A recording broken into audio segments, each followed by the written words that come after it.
Time now, 5:38. I was driving into work this morning, and there were times I had to actually just slow down on the interstate because I could not see. You had to take it easy, and especially when you were on the interchange on I-16, you know, taking the exit that we take to get off of work, I really took it slow because, I mean, you could hardly see 100, 200 feet in front of you. Right, and there are a lot of spots where, you know, the street lights are kind of far and few between, so that always makes it a little bit harder. Yeah, you're definitely going to want to take your time this morning, use those low beams, take all the precautions. Just like Caitlin, there were times where I had to slow down this morning coming on in as well. Going below the speed limit, that's acceptable on mornings like this, that's for sure. So give yourself a little extra time this morning because you can see this dense fog advisory does go until 10 o'clock. So of course that is going to encompass most of your drive to work and school today, the time that you'll be heading out. What this means is visibility less than a quarter mile is going to be possible. And we are seeing that in a lot of spots this morning where you're seeing these deep purple colors. That's where spots are experiencing that less than a quarter mile of visibility. And that really is not far in the grand scheme of things, especially when your car, if you're going down the highway, is going 70 plus miles an hour. It's definitely going to cause some trouble this morning. So slow down. Southern Bibb, also parts of Houston. So of course, a good portion of 75 included in that. And then also parts of Twiggs up towards Baldwin, Washington, Wilkinson, parts of Bleckley, Lawrence, and Dodge counties. And also looks like parts of Taylor and Macon County dealing with some dense fog for the start of the morning. And you can see here in Lawrence County, you're looking live on top of the Fred Roberts building in Dublin.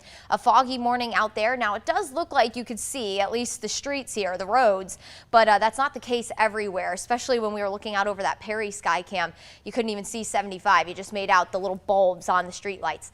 It's cold as well. So not only is it foggy, you're not having to battle only that element, you're having to deal with some pretty cold temperatures for the morning. That weather system that brought us a lot of rain yesterday. In fact, Macon picked up over an inch and a half of rain yesterday. Now we are dealing with the cooler temperatures spilling in behind that. 36 in Macon, 38 in Warner Robins, 39 in Montezuma, 37 in Dublin, where you were just, of course, looking, 37 in Sandersville, and 41 in Milledgeville, 37 in Forsyth. So upper 30s, low 40s. We're going to get about a degree or two cooler over the next hour or so. So if you're not quite ready to head out the door, just expect it to be a touch cooler as you do make your way out to work and school this morning.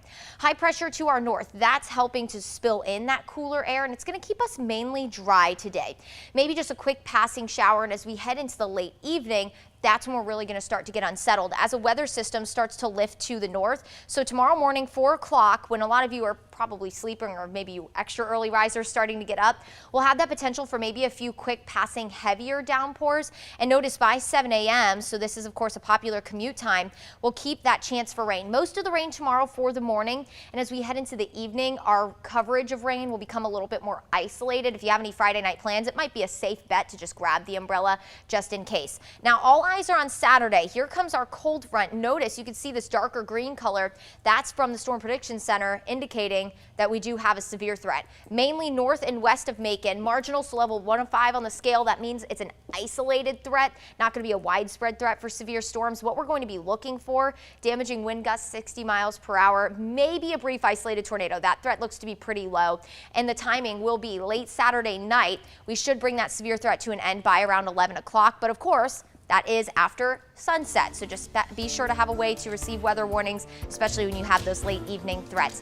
We're cold and dry behind that, waking up in the 40s Sunday, the 30s Monday. Temperatures will rebound back into the upper 60s by Wednesday.